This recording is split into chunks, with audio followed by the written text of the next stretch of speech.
Bullies of a feather flock together. At least that's going to be the case with the upcoming season of With Love Meghan, because the only notable celebrity that Meghan managed to grasp onto for this second and likely final season is Chrissy Teigen, a well known bully. And what is Meghan as well? Well, she is an alleged bully too. So, Bullies Unite, I guess, should be the name of their episode. But I think it says something a lot about Meghan that despite her notoriety, you could say, in Hollywood and on the global stage for the second season of her show, again, likely the last one, the best she could get was Chrissy Teigen as a notable guest. Everybody else, all her A-list or alleged A-list friends, why they're still keeping their distance. And so I think this is something worthy of a bit of exploration. But if you guys haven't been to Royal News Network before, my name is Brittany. I do provide compelling royal commentary, so please hit that subscribe button. I would absolutely love to have you back. And today was VJ Day. So we did have the royals out and about commemorating the end of hostilities in Japan for World War II, because we had the end of hostilities in Europe, and then we also had the Pacific Front as well. And while the Brits and some other factions were not as involved in the Pacific side as the United States was, they did have some lovely commemoration ceremonies. So go ahead and take a listen to a little bit of King Charles's speech here. The war is over, declared my grandfather, King George VI, in his address to the nation and Commonwealth on VJ Day 80 years ago today. Seldom can a simple message have resonated with such a potent mix of relief, celebration, and sorrow for those who never lived to see the glow of freedom's new dawn. So I think that's great that they're commemorating it. And it was also Princess Anne's birthday. And I'm sharing my favorite personal picture of Princess Anne that I've taken, which I'm still critical of for myself because I wish I had gotten like an inch or two lower in the picture so I could get her horse fully, because I missed a little bit of the hooves. But I love the movement of this picture. And I just want to wish the Princess Royal a very happy 75th birthday. And I did just do a video on royal fashion news for Fashion Friday. I think I'm going to call the series Replicate. Like replicate Catherine, if you haven't heard that phrase before, because I found a dupe to her Givenchy gown from the French state visit. So I just posted a video where I tried that on for the first time, guys. And it is an amazing dress. I don't know where I'd wear it. It's a little much. And that cape is kind of hard to manage as you're putting it on, but I really want to do some sort of photo shoot with it someday because it deserves to have a photo shoot. That dress deserves like all the attention. So that was uber fun. So guys, if you want to check that out, feel free to follow the link up above. All right, so on to this story. I was going to actually do a whole piece about Princess Catherine Amalia because I read something through a Norwegian website about deep fakes, and now I think I maybe got sort of the wrong translation. So I did decide to pass on that video, although I do need to do a video commemorating many other royal ladies and their vast levels of skills, many of them much higher than poor old Meghan Markle here. And when it comes to this season of With Love Meghan, like last time she managed to get Mindy Kaling, who has, let's say, a pretty big presence, especially when it comes to Hollywood. She is not, let's say, known for being like the best actress, but she's well known for developing good shows, writing good scripts, being on The Office. She has the Mindy Project. There's also the series with Kate Hudson that was on Netflix that did very well. I can't remember what it's called right now. It's about basketball. So she has done a lot of things that people are gravitating towards. And so for this latest season of With Love Meghan, I didn't really see anybody I recognized from the trailer. Some of them have connections to Netflix, but the biggest name, of course, is Chrissy Teigen. And the two of them met when they were both briefcase girls on Deal or No Deal. Now, I don't know how close they actually were. I'm sure they've sort of inflated their friendship in many ways, but Chrissy is appearing on Meghan's series, and she's the most notable name. She's the most notable guest. And you can't help but wonder why, because Meghan has been seen at times with Kerry Washington, Jessica Alba, Oprah Winfrey, Gayle King. She went to a Beyonce concert, I think a couple of times. She went to a Taylor Swift concert, and I sure wanted to hang out with Taylor Swift. But at this point, none of those names really want to be all that connected to Meghan. And this is what's sort of fascinating about Meghan's time in Hollywood. And it reflects the greater industry that she's in, which is that people want to always keep their options open. But at the same time, if you're not bankable, if you're somebody who brings down their reputation because yours is so bad, they will peripherally connect with you, but they won't go full steam ahead. They just kind of sort of keep the distance because, yeah, you might be useful. Yeah, you might be somewhat friendly, somebody they maybe every once in a while want to hang out with, but they don't really truly want to be associated with you. And so anybody who does, with Meghan in particular, you have to wonder because one of the big allegations against Meghan Markle, which began in 2018, like we were hearing Duchess difficult stories way back in 2018. Especially, it really started once Harry and Meghan started their Pacific tour there in Australia and Fuji. I think it was when they were in Australia, New Zealand, those places, we really started to hear more about sort of the nastiness going on behind the scenes. And then we had really firm allegations that dropped in March of 2021, right before Meghan Markle's Oprah Winfrey interview. And there was an interesting talk with Kenzie Schofield and Valentine Lowe talking about how it was so important for the staff members that their allegations get out before the interview. Because if they got out before the interview, then it looks like, yeah, they're trying to show an alternative narrative. But if it comes out afterwards, it looks retaliatory. So it looks like they're going for vindication rather than just sharing the truth. And there was a concern about it. And there was a time where maybe it was going to go afterwards. But it was so important, I think, that it went out before because it really started people thinking, seeing Meghan in a different light. And over time, we've gotten more and more stories. We've seen more and more staff turnover, more and more challenges for them. They got fired from Spotify. It's questionable if WME is still supporting them. They got downgraded from Netflix. All these sorts of things are a result in many parts to Meghan's alleged bullying behavior towards staff. And if you get Valentine Lowe's book, Courtiers, he goes into those details, or if you read his series from the Times of London, they're there as well. And one of the things that sticks out, and this might have actually been a Tom Bauer bit, I can't quite remember because he detailed some of those as well, is that Meghan freaked out on an assistant because she didn't get the exact right shade of red for an embroidery for a blanket. And I think it was for dudes. And I can say right now, and I think we can all comfortably agree that most men would not give two iotas about the color of red.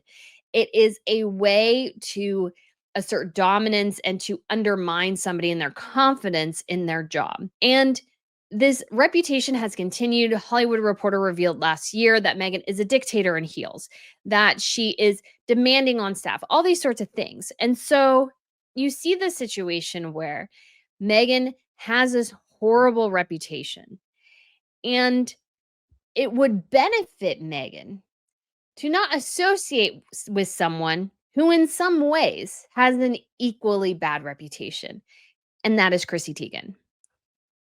So if you're not aware, Chrissy Teigen is married to John Legend, and she was a former model. And so she has this sort of pseudo reputation. She had a bit of the modeling, deal or no deal, these sorts of things. But then she was catapulted by marrying John Legend. But Chrissy, she was a little bit addicted to her phone and specifically Twitter. And she used to make some really appalling statements on Twitter. So here are some of them that were screenshotted, especially as it came out that Chrissy was bullying people and told one person, take a dirt nap. So she said at one point on X, and again, this is, well, Twitter. I should call it Twitter because it was pre X. I'm about to Anthony Weiner this kid. Seeing little girls do the splits half naked is just what I want to put myself in jail or something like that. I saw a baby that looked like something star, like trashy do anything star. Is it wrong to think? A little boy in a pageant now? Finally, some eye candy for me. I'm going to jail over pizza, she said at some point. I know what parents go through when they are forced to tie their kids up in the basement. You have to do it, but it's icky. Am I right? Also, no punctuation. And then in particular, Chrissy went after Courtney Stodden, who married at 16 a much older man. So she was 16, he was 50. He was some sort of like child actor or something. I can't remember exactly, like Partridge Family, something he was associated with way back in the day. And so here's what we have. My Chrissy says, "My Friday fantasy, you dirtnet, baby, go to sleep forever right now. On the 8th day of Christmas, my true love gave to me 8 erotic elves." Does this woman have a brain? Like, seriously. Okay. And she says, "My home erupts as I deeply penetrate my long, hard lemongrass. Garlic overwhelms my senses as I stuff it into my snapper at Courtney Stodden. You have rabies right now. Retweet or something. Passionately placing my playful paw around the potent polish as I pop open the paint of perfection meow." I don't even know what she's saying. Gosh, I like screenshot these and it's just even worse reading them. My gosh, woman. Ugh. And of course, she was called out for this and got massively canceled back in 2021. And then she was sorry. And so talked about bullying a decade ago, specifically in 2011, these sorts of things. And Chrissy said in response, "Not a lot of people are lucky enough to be held accountable for their past. Don't know if you'd call it lucky. In the front of the entire world. I'm mortified and sad at who I used to be. I was an insecure, attention seeking troll. I'm ashamed and completely embarrassed at my behavior, but that is nothing compared to how I made. And she will forever work on being a better person. I have worked so hard to try to give you guys joy and be beloved." I did not feel that any of that from your posts. "And the feeling of letting you down is nearly unbearably truly. These are not my only mistakes and surely won't be my last as hard as I try, but God, I will try." The star claimed that she had tried to contact Stodden privately, noting, "I hope you can heal now knowing how deeply sorry I am." Stodden, who came out as non-binary at the time, I don't know if that's still the case because people do tend to switch those around, accepted the apology but questioned its sincerity and accuracy. "I accept her apology and forgive her, but the truth remains the same. I've never heard from her or her camp in private. In fact, she blocked me on Twitter. All of me wants to believe this is a sincere apology, but feels like a public attempt to save her partnerships with Target and other brands who are realizing her wokeness is a broken record." So there's Courtney and her ex-husband. Like there was also like her mom was really weird. I can't quite remember the whole story. But it's not a good look, is it?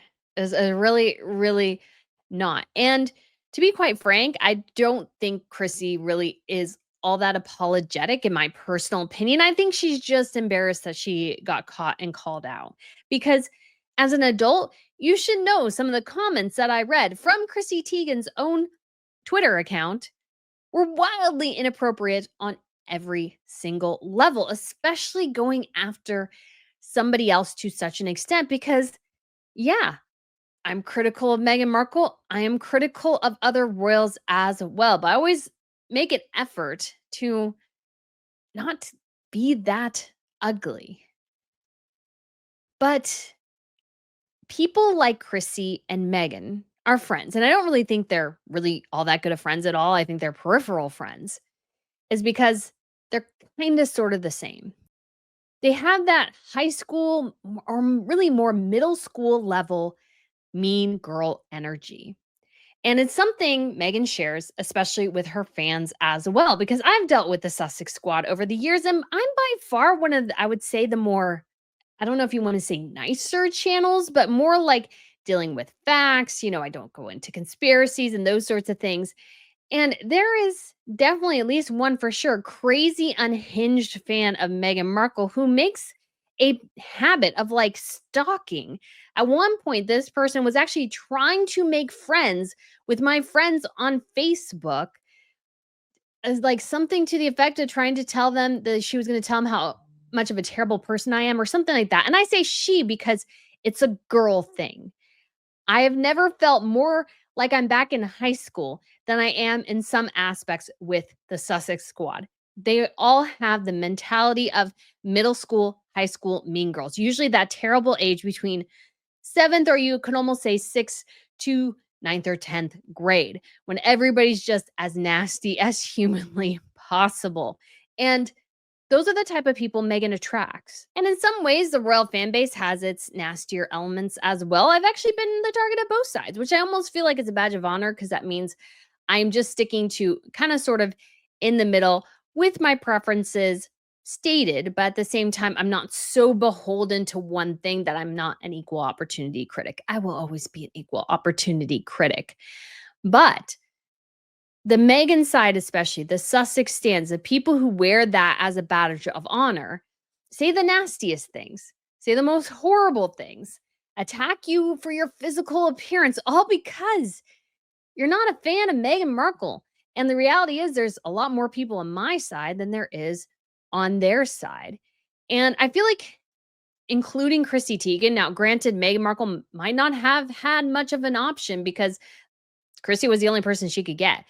But including Chrissy feels definitely like a bit of a mistake to me, a bit of a setback, a bit of a maybe that wasn't the best decision. Because what you want to remind people, I think, and Meghan in particular, is that she is trying, failing miserably at it, but trying to correct her bad public reputation. And what she should be doing is interacting people not like Chrissy Teigen, who did not get caught up in a really, really nasty scandal where she was telling a teenager to take a dirt nap. That's not the type of person you really want to be associating with because it reflects negatively on you. But that's all Meghan could get because I would argue, in my personal opinion, more of the good, decent people just don't want to be associated with Meghan Markle, don't want to take the risk, don't want to take the fallout of associating with her. And I think that is the risk Meghan is really taking here, is that she's demonstrating how much she's fallen in many ways, how much she just doesn't have that much to offer in this space that nobody, I think, was clamoring to be on there with her. Last time, half of it was like her personal friends. This time, we have a couple of personal friends. She's even bringing back the crying makeup artist, Daniel, because I don't know if he has anywhere else to go. And he sort of desperately needs this connection because what I've always found is that like attracts like. Meghan attracts people who, at their heart of hearts, are just like her because those are the only people she can really be around. People who use each other, people who have that mean girl energy because they can turn it on other people to the amusement of themselves. And it's like you just think of high school. Think of high school. How many nice girls were really in the popular mean girl crowd? Not that much because they were nice. You can't associate with people like that if that's not fundamentally who you are. And I think that's part of the problem that happened between Meghan and the rest of the royals. They all have their faults. None of them are perfect, and they would probably be the first people to say that. But most of them are pretty nice. Most of them try to do their best. Most of them, you would argue almost all of them, really try to put their best foot forward. And Meghan just doesn't. And it rubbed people the wrong way. I mean, Catherine, I think, and William were especially incensed as to how she would treat staff because they shared staff. So you have staff over here who are getting yelled and screamed at, trembling because they're so terrified of telling Meghan, oh, no, no, no, you don't shut your own car door. Allow the security to do that for you for security reasons. If you get that reference, then bravo.